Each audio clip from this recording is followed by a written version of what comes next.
नबी करीम server कायनात सल्लल्लाहु अलैहि वसल्लम जनाब हज़रत सैयदा आमिना के आंगन में अभी हुजूर का आना ही था, मक्के में इधर इनकलाब पैदा हो चुका था। इनकलाब कैसा? कुछ इस तरीके से इनकलाब आया था कि जिन जानवरों के थने सूख चुके थे, कभी दूध देने के काबिल नहीं थे, उन तमाम थनों में भी वो तमाम थन जो है दूध से भर गए थे। जो दरख्त बिल्कुल सूख करके मुरझा गया था, कभी वो फल देने के लायक नहीं था, हुजूर की आमद के साल वो तमाम दरख्त हरे भरे होकर के फल देना शुरू कर दिए थे। इनकलाब इस तरीके से आया था कि लोग जब कहत साली के आलम में हुआ करते थे, बड़ा परेशान रहते थे। उस साल में इतनी खुशहाली आई कि अल्लाह अकबर, इन तमाम खुशहाली मामलात को देख करके मक्के के बड़े बड़े सरदारों ने एक मीटिंग रखा, एक बैठक रखी और उस बैठक में यही चर्चा होने लगा कि मक्के में अचानक से इतनी ज़्यादा तब्दीलियां क्यों शुरू हो गई। उन्हें अभी तक खबर नहीं मिली थी कि आमिना के आंगन में रहमतुल्लिल आलमीन तशरीफ़ लाए हैं, जिनकी आमद की बुनियाद पर अल्लाह तबारक व तआला ने इनकलाब पैदा फरमाया। इधर इनको खबर नहीं, सरदारों ने बैठक की, आपस में बातें करने लगे, इस साल में इतनी ज़्यादा तब्दीलियाँ क्यों, बेमौसम बहारें क्यों, बेमौसम फले क्यों दरख्त पर।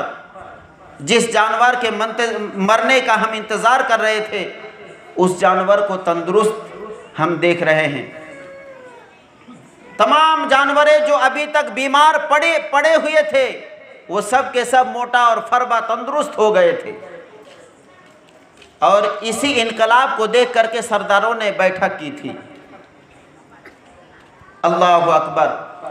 इधर सरदार आपस में बात कर रहे हैं, मामला क्या है, मक्के में हुआ क्या, इनकलाब किस तरीके से आया, इस तरीके से बातें ही कर रहे थे। मीटिंग में सिर्फ चर्चा ही हो रहा था। अचानक से कोई आने वाला उस मीटिंग के पास से गुजरता है, और गुजरने वाले ने जब बैठक की तरफ देखा कि यहाँ पर बड़े बड़े सरदार बैठे हुए हैं। उसने पूछा कि ऐ बड़े बड़े सरदारों, यहाँ पर बैठक किस चीज़ की हो रही है और यहाँ पर चर्चा किस बात का हो रहा है। सरदारों ने कहा, तुम्हें खबर नहीं, अभी मक्के में इतनी ज़्यादा जो तब्दीलियाँ आई है, इसी सिलसिले में हम लोग बात कर रहे हैं। ये तब्दीलियाँ अचानक से आई कैसे, ये इनकलाब आया कैसे। आने वाले ने बयान किया, अच्छा तुम ये चर्चे में हो, तुमको शायद एक बात और पता नहीं, अभी अभी हम खाना काबा की तवाफ़ करके आ रहे हैं। जब खाना काबा की तवाफ़ करने हम गए, वहाँ पर एक अजीब व गरीब का मंज़र देखा। सरदारों ने कहा, क्या मंज़र देखा?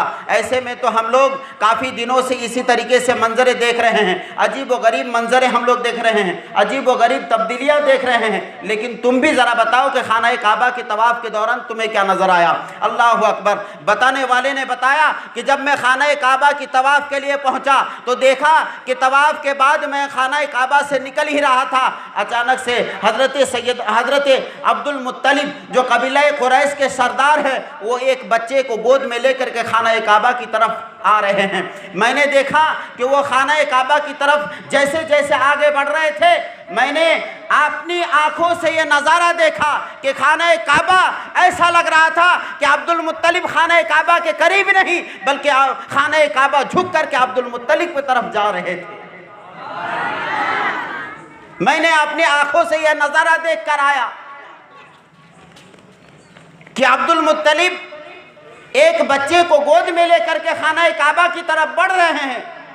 लेकिन सच तो यह है कि मुझे पूरी तरह से जब मैं ध्यान से देखा, तवज्जो से देखा, तो देखा कि खाना काबा झुक करके अब्दुल मुत्तलिब की तरफ जा रहे थे, गोया कि। और इसी पसे मंज़र को मेरे इमाम ने, इमाम अहले सुन्नत आला हज़रत रज़ियल्लाहु ताला अन्हु, इसी पसे मंज़र की जो है तशरीह करते हुए फरमाया कि जिसके सजदे को झुके, जिसके सजदे को मेहराबे काबा झुके, जिसके सजदे को मेहराबे काबा झुके, उन भवों की लताफत पे लाखों सलाम। यही वो मंजर है जिस वक्त खाना काबा झुक करके मेरे आका के बारगाह में जा रहे थे। अल्लाह अकबर। नबी करीम सल्लल्लाहु अलैहि वसल्लम अभी बचपने के आलम में चंद दिनों के जो है अभी उम्र है, और उस उम्र में हज़रत अब्दुल मुत्तलिब खाना काबा के तवाफ़ के लिए ले जा रहे थे। उस वक्त मामला ये हुआ, आने वाले ने जब बताया, अब कबीले के बड़े बड़े सरदार जो मीटिंग में बैठे हुए थे, जो ये बातें कर रहे थे, चर्चा कर रहे थे, उनके दिमाग में बात कुछ ऐसी आ गई कि हो ना हो इनकी वजह से कुछ तब्दीली आती होगी, चलो कबीले कुरैश के सरदार से ही पूछते हैं ये मक्के में क्यों हुआ। तमाम सरदार, यहाँ तक के बड़े बड़े सरदार उस मजलिस में जो बैठे हुए थे, जो चर्चे कर रहे थे, तमाम बड़े बड़े सरदार हज़रत अब्दुल मुत्तलिब की तरफ जाने लगे। उसके बाद जब खाना काबा में पहुँचे, देखा अब्दुल मुत्तलिब तवाफ़ से फारिग हो रहे हैं। तमाम सरदार वहाँ पर हाजिर होकर के अब्दुल मुत्तलिब से कहने लगे, ए कबीला कुरैश के सरदार, ए अब्दुल मुत्तलिब, ये मंजर क्या है, और तुम्हारे गोद में ये छोटा सा बच्चा कौन है, ये कैसा बच्चा है। हज़रत अब्दुल मुत्तलिब फरमाते हैं कि ये मेरा पोता मोहम्मद है, ये मेरा पोता अभी चंद दिनों की उम्र है, ये मेरा जो है लाडला सा बच्चा है।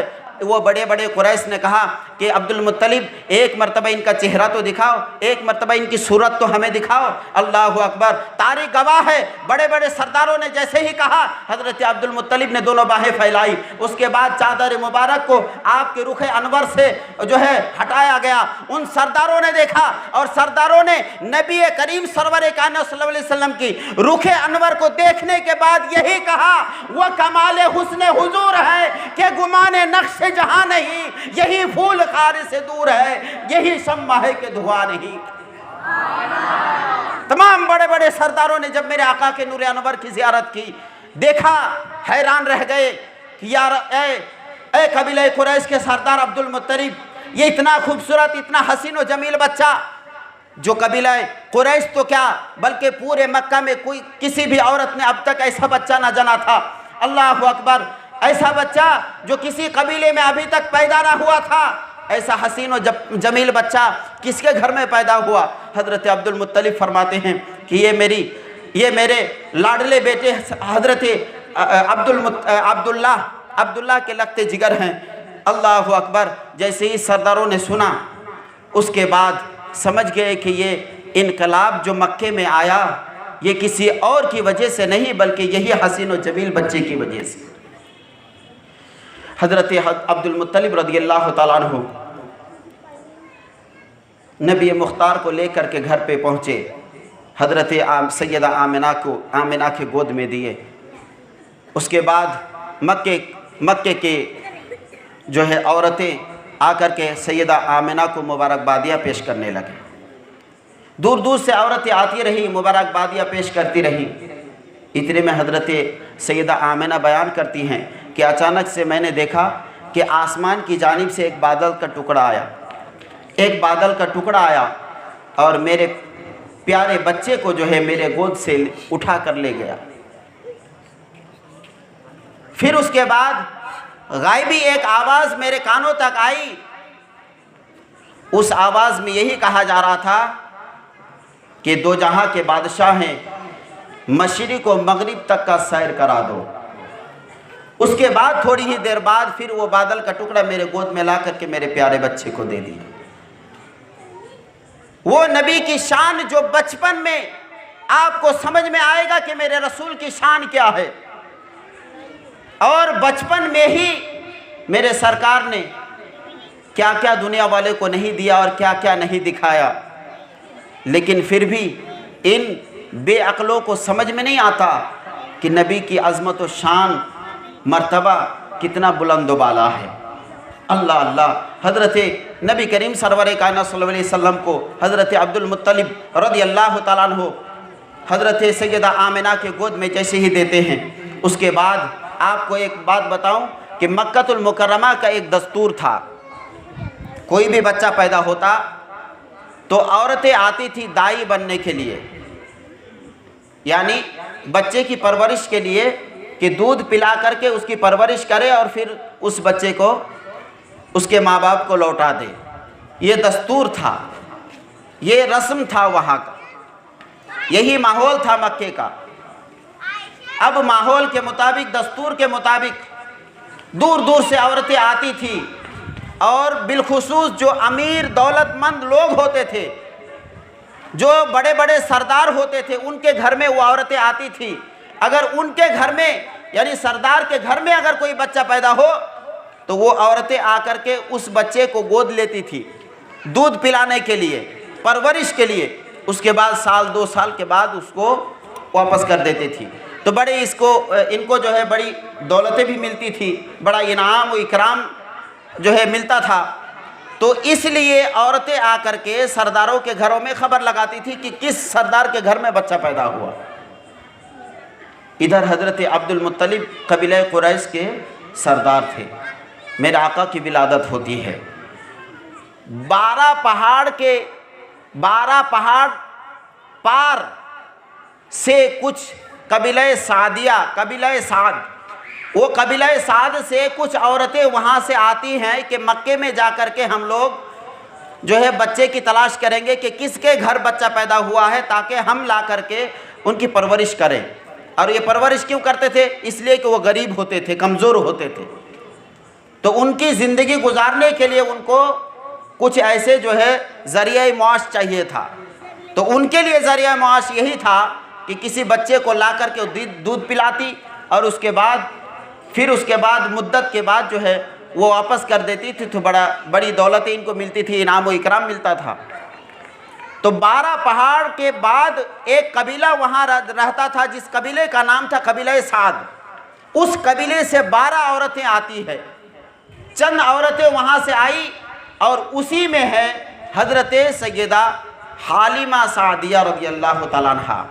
हलीमा सादिया बड़ी कमज़ोर औरत थी, बहुत गरीब थी और इतनी कमज़ोर थी कि जब इनकी साथी औरतें वहाँ से निकलने का इरादा किया, हज़रत हलीमा सादिया से कहा कि चलो मक्के में हम जाएंगे बच्चे की तलाश में। हलीमा सादी इतनी कमज़ोर थी, कहा अभी मैं नहीं जा सकती, मैं अभी नहीं जा सकती, बड़ी तकलीफ़ है। कहा नहीं, अभी तुमको चलना ही पड़ेगा साथ में। उन औरतों ने ज़िद की, हज़रत हलीमा सादिया साथ निकल गई। लेकिन उनकी जो सवारी थी, हज़रत हलीमा सादिया की सवारी भी बड़ी कमज़ोर। रास्ते में जब तमाम औरतें निकल करके मक्के की तरफ रवाना हुई तो आलम यह हुआ कि रास्ते में जो और औरतें थीं उनकी सवारी बड़ी तेज़ तर्रार सवारियां थीं उन औरतों के पास। तो वो औरतें जो है मक्के की जानिब बड़ी तेज़ी से आगे बढ़ गई। लेकिन हज़रत हलीमा सादिया की सवारी कमज़ोर होने की बुनियाद पर कई जगह बैठती हुई मक्के में दाखिल होती है और औरतों से पीछे रह जाती है। उसके बाद जब मक्के में दाखिल हुई तो तमाम औरतें औरों के घर पे जाकर के जो है बच्चे गोद ले लिए थे। उसके बाद उन औरतों ने जब हलीमा सादिया से मुलाकात की और पूछा कि तुम्हें कोई बच्चा मिला? कहा नहीं, अभी अभी मैं मक्के में दाखिल हुई हूँ। तुम लोग तो तेज़ तर्रार सवारी की वजह से आगे बढ़ गई, लेकिन मैं पीछे रह गई थी और मुझे अभी तक कोई बच्चा नहीं मिला। उन औरतों ने खबर दी कि जाओ, ये कबीला कुरैश के सरदार है, अब्दुल मुत्तलिब का घर है। ये जो सामने महल तुमको दिख रहा है, ये अब्दुल मुत्तलिब का महल है। सुना है कि इनके घर में एक बच्चा पैदा हुआ है, तुम जाओ और जा कर के उससे गोद ले लो। हज़रत हलीमा सादिया रज़ियल्लाहु ताला अन्हा हज़रत अब्दुल मुत्तलिब के घर की तरफ जा रही हैं। उसके बाद सैयदा आमिना मेरे रसूल को अपने गोद में ली हुई हैं। इतने में हलीमा सादिया जा कर के दरवाज़े पे आवाज़ देने ही वाली थी, इतने में अंदर से दरवाज़ा जो है खुल जाता है। अंदर से दरवाज़ा खुल जाता है और उसके बाद अंदर से सैयदा आमिना कहती है, हलीमा आ गई। हज़रत सैयदा हलीमा कहती हैं, आमिना, ना मैंने तुम्हें इससे पहले कभी देखा, न तुमने मुझे कभी इससे पहले देखा। फिर तुम्हें मेरा नाम किस तरीके से पता चला और कैसे पता चला कि मैं ही आई हूँ दरवाजे पे? अज़ीज़ान मोहतरम, हज़रत आमिना जवाब देती है, हलीमा तुम्हारे आने से पहले रब के तरफ से पैगाम पहले ही आ चुका है, तुम्हारा नाम अल्लाह की तरफ से पहले ही बताया जा चुका है कि हलीमा आ रही है नबी को लेने और मेरे प्यारे बच्चे को लेने। हज़रत हलीमा उसके बाद कहती है, आमिना फिर देर ना करो, जल्दी से जल्दी मुझे उनका चेहरा दिखाओ, उस बच्चे को एक मर्तबा मुझे देखनी है। हज़रत आमिना ने इशारा की। हज़रत नबी करीम सल्लल्लाहु अलैहि वसल्लम उस वक्त चादर जो है ओढ़े हुए आप सो रहे थे। नबी करीम सल्लल्लाहु अलैहि वसल्लम नींद के आलम में जब हलीमा पहुंचती हैं, कहती हैं कि मैं चादर को चेहरे से हटाई और उसके बाद देखा कि नींद में हैं। उसके बाद सीने पे हाथ रखा और जैसे ही सीने पे हाथ रखा तो नबी ने मुस्कुरा दिया। नूरानी लबों को इस तरीके से मुस्कुराया और नूरानी लबों से हलीमा कहती है कि मैं वहीं आशिक हो गई और वहीं पर अपना दिल दे बैठी। उसके बाद मैं उनको देखे बगैर मुझे सुकून नहीं मिलता था। और इसी की तरफ इशारा मेरे इमाम ने किया है, पतली पतली गुले कुदसी की पत्तियाँ, उन लबों की नज़ाकत पे लाखों सलाम। हज़रत हलीमा ने उन लबों की मुस्कुराहट को देखा था। उसके बाद हलीमा कहती हैं, आमिना जल्दी करो, मुझे इन्हें ले जाना है। आमिना कहती हैं, हलीमा ले तो जाओगी लेकिन थोड़ी बात मेरी, ये भी कुछ बातें मेरी सुन लो। कहा क्या? कहा इतनी बातें सुन लो कि अभी तक जितनी भी औरतें मक्के के बड़े बड़े सरदार के घर से बच्चे लेके जाते हैं, वो दौलत के लालच में, दौलत की वजह से, इनाम व इकराम की वजह से, लेकिन शायद तुम्हें पता नहीं कि जिस बच्चे को तुम लेके जाना चाहती हो उस बच्चे का बाप नहीं है, वो बज़ाहिर यतीम है, वो यतीम बच्चा है, तुम्हें ज़्यादा कुछ नहीं मिलने वाली, तुम्हें कुछ भी नहीं मिलने वाली। हज़रत हलीमा फरमाती हैं, आमिना तुम दौलत की बात करती हो, तुम दौलत की बात करती हो। आमिना अगर इस बच्चे को देखने के बाद मैं इस बच्चे को इतना पसंद कर चुकी हूँ और इतना उनको अपने करीब कर ली हूँ, आमिना अगर मुझे इजाज़त ले जाने की इजाज़त नहीं दोगी तो फिर एक बात की मैं गुजारिश करती हूँ कि इनका नौकर बना के तुम्हारे घर पे मुझे रख लो। अगर ले जाने की इजाज़त नहीं देती हो तो इनका नौकर बना करके मुझे अपने घर में रख लो। हज़रत आमिना कहती हैं, ऐसी बात है तो ले जाओ। हलीमा का बयान है, सैयदा हलीमा सादिया रज़ियल्लाहु तआला अन्हा बयान करती हैं, फिर उसके बाद आक़ाए दो जहां को अपने गोद में लेकर के जैसे ही मैं बाहर निकली और अपने सवारी पर सवार होने गई, जो अब तक सवारी कमज़ोर होने की वजह से मेरे मक्के आने में रास्ते में 5-7 जगह पर वो बैठी थी, वो सवारी इतनी तंदुरुस्त और इतनी तेज़ तर्रार हो गई थी कि उस पर जैसे ही मैं बैठी, अभी वो तमाम औरतें मुझसे पहले निकल चुकी थी मक्के से अपने घर की जानिब, लेकिन मैं उस कमज़ोर सवारी पर जैसे ही बैठी इतनी तेज़ तर्रार हो गई, इतनी सेहतियाबी और तंदुरुस्ती उसके अंदर आ गई कि वो तमाम औरतों से आगे निकलकर तमाम सवारियों को पीछे छोड़ दिया और सिर्फ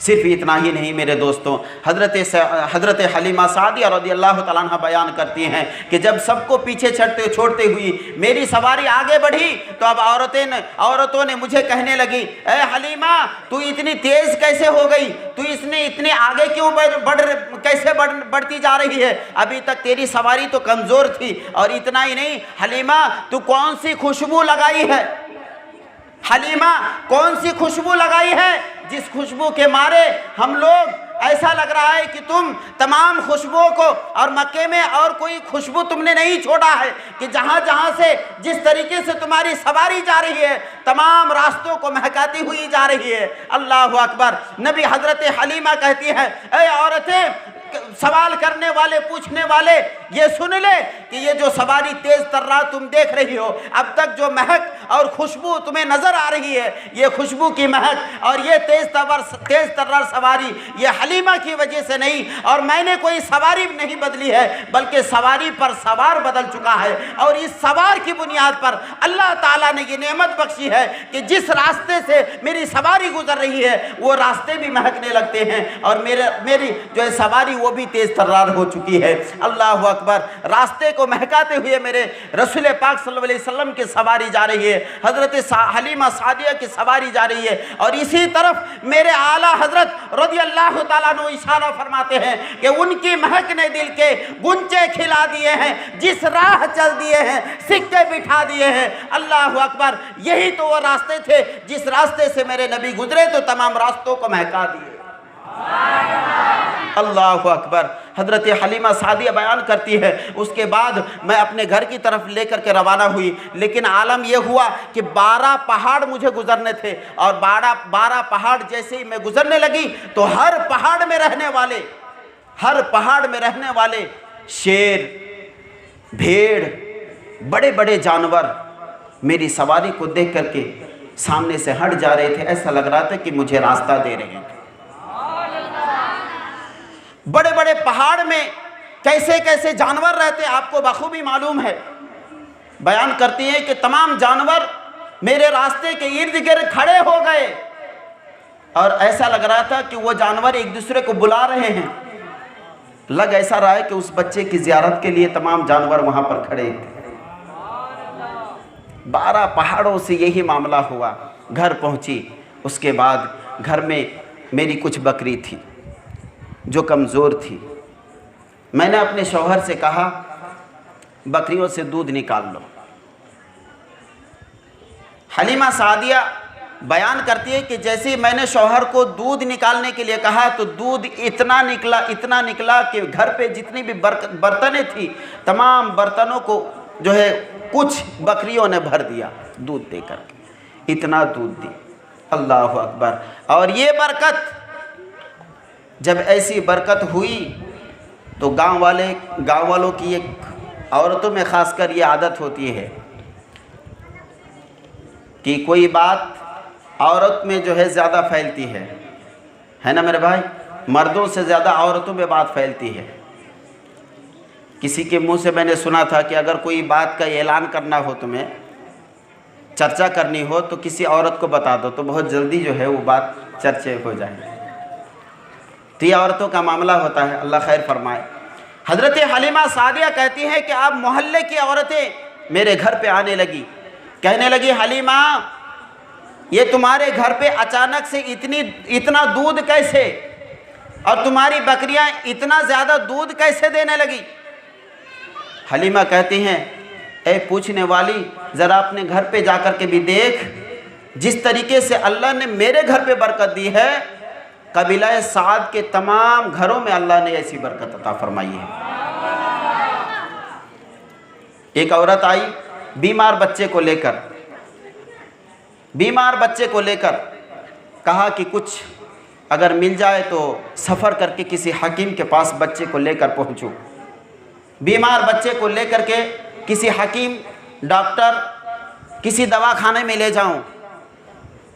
हलीमा सादिया बयान करती हैं कि इतने में मैं सरकार दो आलम सल्लल्लाहु अलैहि वसल्लम को अपने गोद में ली हुई थी। सरकार के दस्ते मुक़द्दस को मैंने उस बच्चे के सिर पे रखा तो वो बच्चा बिल्कुल सेहतयाब हो गया। अब ये बात का चर्चा भी पूरे कबीले में हो गया कि उस बच्चे के हाथ रखने से या छू लेने से बीमार शिफायाब हो जाता है। अब औरतें सुबह शाम जमा होने लगी हलीमा के घर पे। हलीमा बच्चे को एक बार हमारे बच्चे के जिस्म से जो है छू ले, एक बार उसका टच करा दे तो मेरा बीमार बच्चा सही हो जाएगा। सुबह शाम पानियों के लाइन लग गए, गिलास में पानी, बर्तनों में पानी। हलीमा तुम्हारे बच्चे को एक बार, तुम्हारे बच्चे का हाथ इस पानी में डलवा दो, एक बार इस पानी को सिर्फ छू लेने के लिए बोलो। हज़रत हलीमा सादिया रज़ियल्लाहु तआला अन्हा बयान करती है कि मैं औरतों के इस मामले से मैं बड़ा परेशान हो गई। उसके बाद मैंने सोची कि क्यों ना घर के सामने एक हौज़ खुदवा दें और उस हौज़ में ही उस सरकार दो आलम सल्लल्लाहु अलैहि वसल्लम के कदम मुबारक को एक बार टच करा दें, तो उस पानी में जो है शिफायाब हो जाएगा, वो पानी शिफायाब हो जाएगा। अब जो भी आने वाले होंगे तो मैं वहाँ से पानी भर लेने के लिए बोलूँगी। चुनांचे हज़रत सैयदा हलीमा ने ऐसा ही किया, उनके घर के सामने एक हौज़ खुदवाई। उसके बाद उस हौज़ में सरकार दो आलम सल्लल्लाहु अलैहि वसल्लम के कदम मुबारक को एक बार डाल दिया। उसके बाद औरतें आती गई, उसमें पानी भरती गई। अल्लाह अकबर। ये है मेरे नबी की शान, जो बचपन में ये शान है।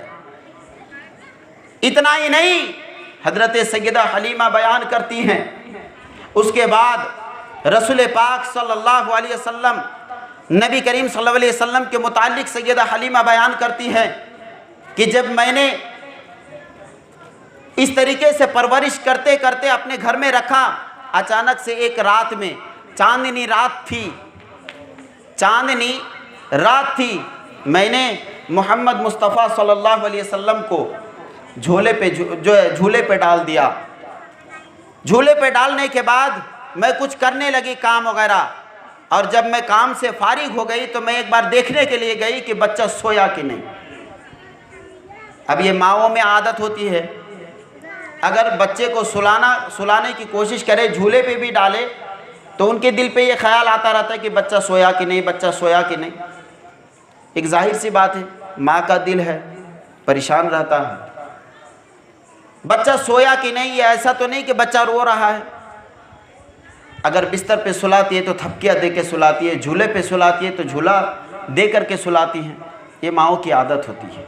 सैयदा हलीमा बयान करती कि मैंने झूले पे जो है सरकार को रखा, और उसके बाद चांदनी रात थी और खुले आसमान के नीचे हुजूर पाक सल्लल्लाहु अलैहि वसल्लम को मैंने सुला दिया।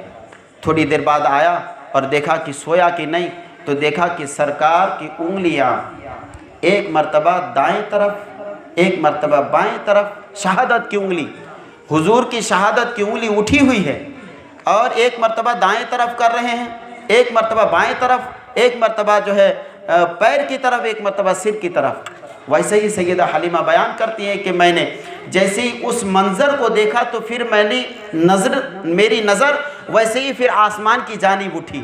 जैसे आसमान की जानिब उठी तो अल्लाह अकबर, मैंने देखा क्या, यही देखा कि मुस्तफ़ा की उंगली जिधर जिधर जा रही थी, वो चांद भी उसी तरह से वहाँ पर डोल रहे थे।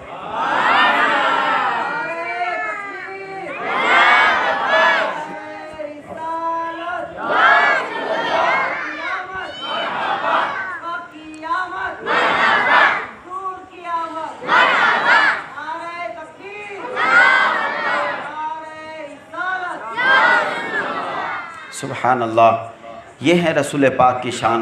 हज़रत हलीमा सादिया रज़ियल्लाहु ताला अन्हा बयान करती हैं कि अभी मेरे नबी कुछ ही महीने के थे, अभी चलने के जो है चलना सीखे थे। लेकिन मेरे रसूल की एक ख़ासियत ये है कि बच्चा जब कोई छोटा होता है और चलना सीखता है, तो आपको अच्छी तरीके से मालूम है कि जब कोई बच्चा चलने लगता है तो शुरू में 4 पैर से यानी घुटने के बल से चलता है, और उसके बाद दोनों पैर से किसी तरीके से खड़े होने की कोशिश करता है, और फिर जब चलने की कोशिश करता है तो लड़खड़ाते हुए चलता है। सैयदा हलीमा का बयान सुनो।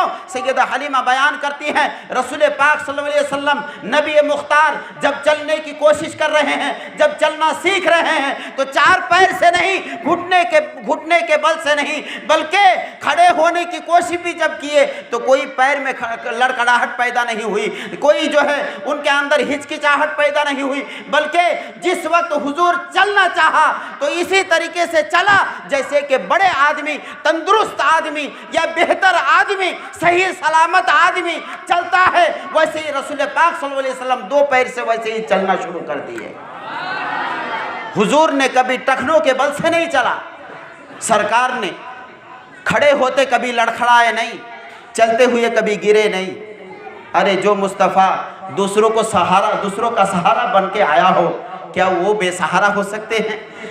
जो नबी दूसरों बेबसों के बस बन के आए हों, क्या वो बेबस हो सकते हैं? क्या उनका पैर लड़खड़ा सकता है? हरगिज़ नहीं। ये हमारा ईमान कभी कबूल ही नहीं कर सकता।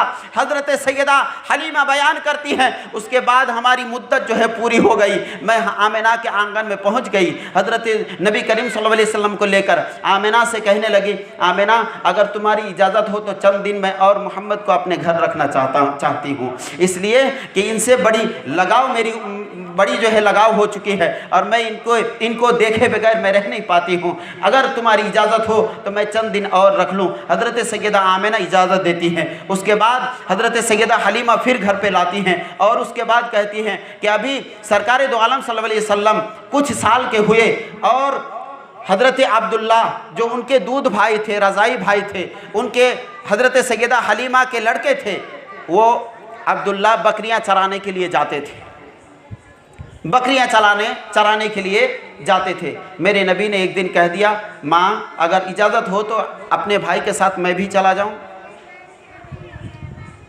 सैयदा हलीमा कहती है कि मैं मना तो नहीं कर सकती, लेकिन मैं हुक्म भी नहीं दे सकती। अगर आपकी इजाज़त हो तो जा सकते हैं। एक बात मैं यहाँ पर आपको कह दूं, एक आम फाम शख्स भी इस बात को बहुत जल्दी कह देता है कि अरे नबी ने भी तो बकरियां चराई, एक आम फाम आदमी। लेकिन आपको शायद पता नहीं कि एक बात का मतलब कई तरीके का होता है। कहीं ऐसा ना हो कि आपके इसी जुमले, यही जुमला आपका जो है आपके ईमान की जनाजा निकलने का ज़रिया बन जाए। अगर इसी जुमले को अगर थोड़ी सी भी हकारत की वजह से या हकारत की नीयत से अगर आप कह दें मेरे रसूल की शान में, अगर ज़रा सी गुस्ताखी की नीयत से यह जुमला निकला है या इस जुमले का पहलू कुछ ऐसा निकल रहा है या ऐसा हो रहा है जिसका मतलब ये हो जाता है कि हुजूर की शान को आप घटाना चाहते हैं, तो यकीन जानो आपके ईमान का जनाजा निकल जाएगा। इसलिए मेरे प्यारे, कभी ऐसी बातें ज़ुबान पे ना लाना, इसलिए कि इसमें क्या हिकमत थी अल्लाह ही बेहतर जानता है। मेरे रसूल ने इरशाद फरमाया, अरे मेरी अम्मी अगर आपकी इजाज़त हो तो अपने भाई के साथ चला जाऊं। हज़रत हलीमा कहती है कि मैंने इजाज़त दी। उसके बाद दूसरे दिन सुबह के वक्त मेरे रसूल जो है नबी करीम सल्लल्लाहु अलैहि वसल्लम घर से बाहर की तरफ आए। उसके बाद अब्दुल्ला जो अभी बकरियों को लेकर के बाहर निकले ही थे, कोशिश कर रहे थे कि आगे बढ़ाएं, लेकिन बकरियां आगे नहीं बढ़ रही थी, बकरियां आगे नहीं बढ़ रही थी। अब्दुल्ला ने पुकारा, माँ मामला क्या हुआ, पता नहीं क्या हुआ, ये बकरियां आगे नहीं बढ़ रही है, ये चरने के लिए रोज़ाना जाती है, मामूल के मुताबिक मैं ले जाने की कोशिश कर रहा हूँ लेकिन जा नहीं रही। सैयदा हलीमा बयान करती है, अब्दुल्ला रोज़ाना तुम्हारे साथ मोहम्मद नहीं रहता था, लेकिन आज तुम्हारे साथ मोहम्मद है, और इस बच्चे को जब तक तुम अपने साथ में यानी बकरियों के आगे नहीं कर लेते तब तक बकरियां आगे नहीं बढ़ेंगी। समझ आ रही है आपको मेरी बात? बकरियां भी समझ रही है कि रसूल के आगे निकल नहीं सकते। अब नबी घर के बाहर बकरियों को कोशिश कर रहे हैं आगे आगे चलाने की। अब्दुल्ला ने बड़ी कोशिश की लेकिन बकरियां आगे नहीं बढ़ रही। क्यों? इसलिए कि बकरियों को भी मालूम है कि ये इमामुल अंबिया हैं, ये तो नबियों के इमाम है, तो हम बकरियां इनसे आगे कैसे निकल जाएं।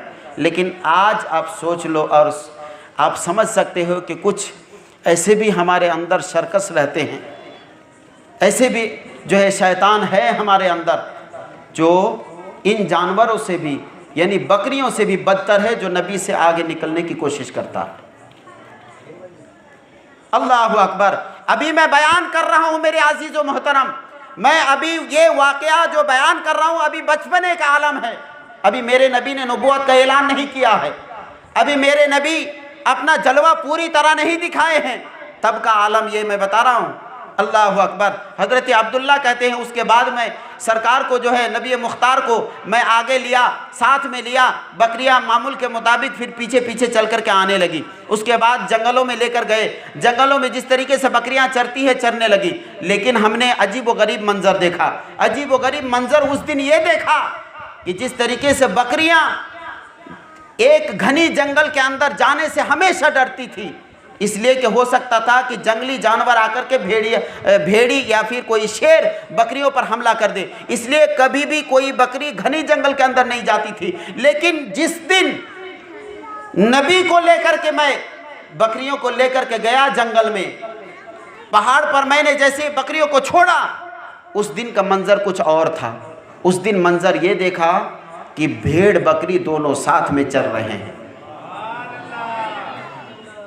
तवज्जो है आपकी, समझ आ रही ना? मैं जानता हूँ कि हज़रत के इंतज़ार में है आप लोग, और मैं शायद ज़्यादा वक्त ले रहा हूँ, तो मैं जल्दी कोशिश कर रहा हूँ ये बातों को ख़त्म करूँ और फिर इंशाअल्लाह उनके बारगाह में जो है गुजारिश रहेगी, करेंगे इंशाअल्लाह।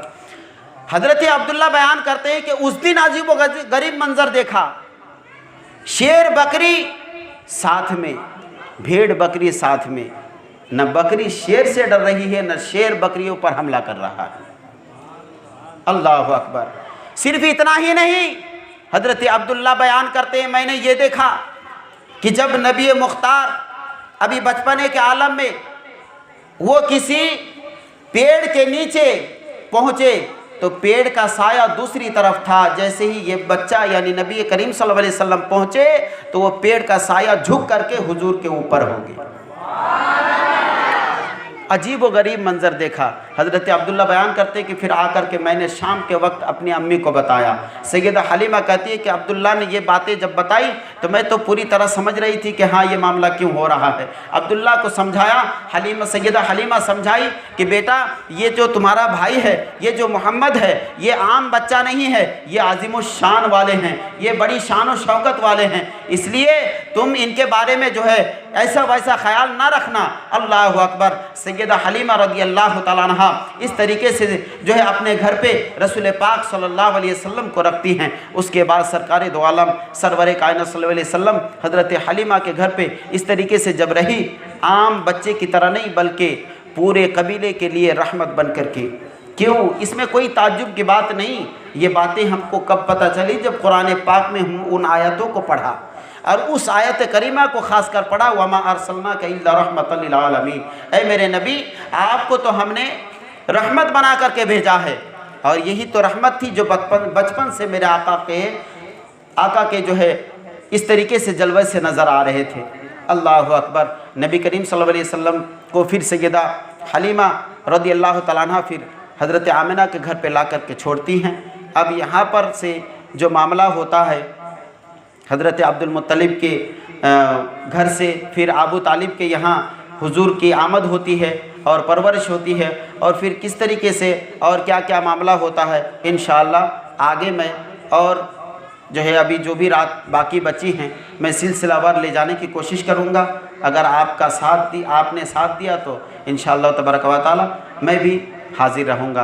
अल्लाह तबारक व तआला हम सबको हुजूर के सदका जो है हम सबको अता फ़रमाए, और हुजूर की विलादत पाक पर जो हम महफ़िल सजाते हैं, इन महफ़िल को सरकार अल्लाह तबारक व तआला अपनी बारगाह में कबूल फ़रमाए।